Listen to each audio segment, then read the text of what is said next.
ศบาลเทพพงษาเนี่ยขอเทศบาลเมืองเทพพงษาเนี่ยขอ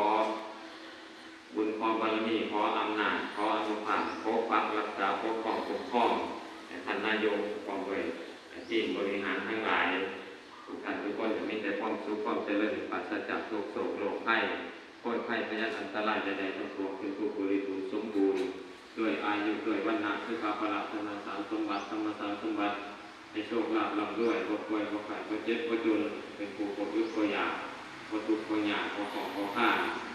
ปรารถนาสิ่งใดประสงค์สิ่งใดก็ขอให้ประสบผลสำเร็จตามความมุ่งมั่นปรารถนาทุกสิ่งทุกประการให้ทุกท่านทุกคนยะถาวะเลวะหาปุระปาริปุเรนติสากะลังเอวะเมวะอิโตตินังเปตานังอุปกปปติ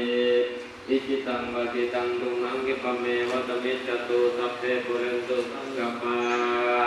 จันโทปนะระโสยะธามณีโชติราโส